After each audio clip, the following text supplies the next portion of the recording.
Mengikuti perintah Zeus, para dewa utama juga mengambil tindakan. Ketuhanan ditempati oleh orang-orang. Jika diberi waktu yang cukup untuk berkembang, kemungkinan besar Olympus kedua akan dipromosikan. Setelah masalah Dewa Iblis terakhir kali, Olympus memberikan perhatian khusus pada masalah ketuhanan. Terutama para dewa yang baru muncul, mereka harus menghadapinya dengan hati-hati. Zeus duduk di singgasana dewa utama dan menghela nafas dengan santai setelah semua orang pergi. Menjangkau untuk menyentuh rambut, benang perak yang tak terhitung jumlahnya muncul di rambut biru. Dalam 3 hari ini, dia sudah bisa merasakan dampak dari lahirnya ketuhanan. Tubuhnya, yang tidak pernah menua, mulai menua lagi setelah iblis. Kelahiran setiap dewa adalah untuk merebut jalan yang ada dan aturan dunia. Orang ini tidak boleh tinggal, hanya kelahiran dewa, yang membuatku kehilangan 1/10 dari kekuatanku. Jika Anda membiarkannya sendiri, Anda tidak tahu apa yang akan dia lakukan. Olympus, sayang. Tekanan pada hati Zeus lebih besar daripada dewa manapun, karena hanya dia yang tahu berapa banyak aturan dunia yang diciptakan Qin Yi kali ini. Ini adalah saingan. Kamu tidak bisa mengulangi kesalahan yang sama, kali ini kamu harus siap. Bertekad, Zeus berdiri dan memutuskan untuk mengambil inisiatifnya sendiri, dimulai dengan penyelidikan menyeluruh dari bidang bintang dewa utama. Olympus sedang menunggunya, tetapi sangat disayangkan bahwa Qin Yi tidak tahu apa-apa tentang itu. Tubuh itu tampak terbenam di lautan yang hangat, dan perasaan hangat itu basah kuyup, dan Qin Yi menghela nafas lega. Ini mungkin ketuhanan fusi yang dikatakan Sai Lao. Yang perlu saya lakukan sekarang adalah menyerap ketuhanan, dan kemudian menstabilkan ketuhanan. Dengan cara ini, batas atas kekuatan harus ditingkatkan. Qin Yi memiliki spekulasi yang tak terhitung jumlahnya di benaknya. Setelah penyelidikan Ezio, Qin Yi tahu betul sistem kekuatan dunia ini. Jika tidak ada ketuhanan, tidak peduli seberapa besar kekuatannya, itu hanya tingkat kuil 12 ksatria, dan itu tidak bisa lagi membuat 1 inci. Ketuhanan adalah kunci untuk mematahkan belenggu kekuatan. Karena itu, ketika Qin Yi menyerap ini, dia sama sekali tidak sopan. Sampai ada perasaan jenuh di tubuh, nafas yang tersisa tidak sebaik yang sudah diserap, membuat Qin Yi merasa nyaman. Menurut Sai Lao, ini tidak banyak berguna baginya. Oleh karena itu, Qin Yi berhenti dan berkonsentrasi menyerap hal-hal ini. Setelah 1 jam, Qin Yi membuka matanya. Yang menarik perhatian adalah sinar matahari yang cerah, tapi di luar dugaan tidak begitu menyilaukan. Qin Yi berdiri dan melihat desa di pegunungan. Desa yang sebelumnya sepi menghilang, dan digantikan oleh desa yang megah. Jalan terpencil, diaspal dengan batu biru. Kolam dingin dangkal, jernih ke dasar. Akar bambu hijau menjulur ke langit, dan banyak hewan aneh melintas di atasnya. Rubah salju, tanpa cacat seperti salju, meninggal dalam sekejap. Kingfisher berkokok. Di tepi kolam, Xuan Gui perlahan menjulurkan kepalanya dan menatap Qin Yi di langit. Fatih dan yang lainnya juga menemukan bahwa Qin Yi juga bisa berdiri, dan buru-buru menyapa penduduk desa untuk datang dan memberi hormat. Ketika penduduk desa berbaris dan bersiap untuk menyambut Qin Yi, semua hewan langka dan eksotis berjalan keluar dari tempat persembunyian di istana ini.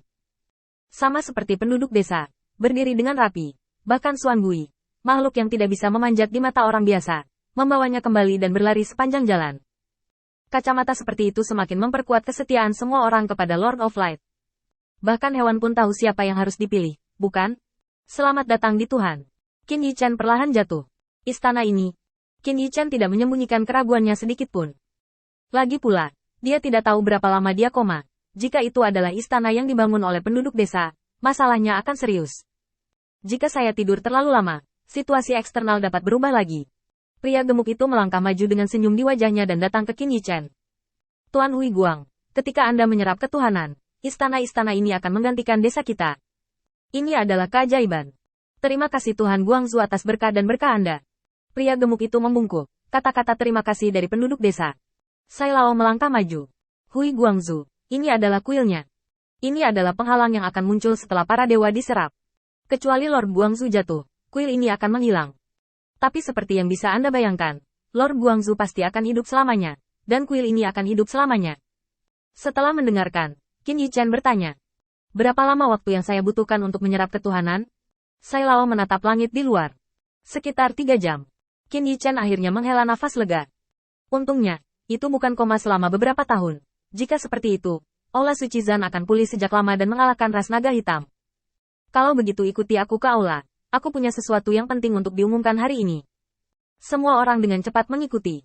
Di aula yang megah, Qin Yi duduk di atas. Lihatlah penduduk desa di bawah ini. Hari ini, karena kami telah menyerap ketuhanan dan mencapai ketuhanan, kami semua mengandalkan jasa kalian semua, Ketika dia mengatakan ini, Qin Yichen mencoba yang terbaik untuk menekan ketidakpuasan di hatinya. Itu karena penduduk desa terlalu bersemangat. Meminta berhala untuk memberikan ketuhanan kepada dirinya sendiri tanpa izin.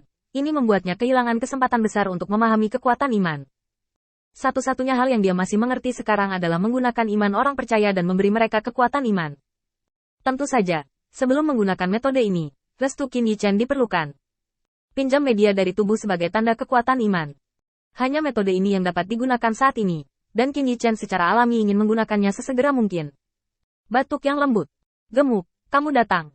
Kali ini saya bisa membuat kuil bermasalah dan memberi saya waktu untuk mengintegrasikan ketuhanan. Berkat kristal ajaib tingkat kelima yang Anda pelajari.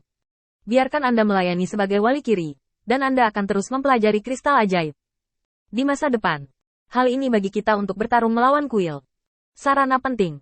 Pria gemuk itu melangkah maju dengan gembira, dan berlutut di kaki Qin Yichen dengan saleh. Terima kasih Guangzu. Qin Yichen mengulurkan tangannya, mengetuk ringan kepala pria gemuk itu, dan memasuki tubuh pria gemuk itu dengan tanda kekuatan iman. Sebuah bunga emas muncul di dahi Fatih, dan kemudian diam-diam mundur. Yah, di masa depan, kita harus memanfaatkan kekuatan iman dengan baik. Ini adalah kekuatan semua orang.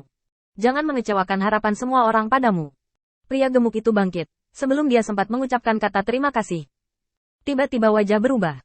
Tuan Guangzu, menggunakan kekuatan Tuan Guangzu, tidak ada biaya. Begitu kata-kata ini keluar, penduduk desa yang tidak tahu mengapa juga terkejut. Ada harga yang harus dibayar untuk meminjam kekuatan dari Tuhan. Ini adalah yang paling diwujudkan di Tulhu. Bahkan para dewa Olimpian, dibutuhkan rentang hidup untuk meminjam kekuatan. Ini semua adalah hal-hal yang berpegang pada aturan di dunia ini. Meminjam kekuatan dari Lord of Light tidak perlu membayar harga apapun. Dapat dikatakan bahwa selama kekuatan iman cukup, pria gemuk itu bahkan dapat memulai status meminjam kekuatan kapan saja. Sai Lao dengan cepat melangkah maju ketakutan. Tuan Guangzu tidak diizinkan.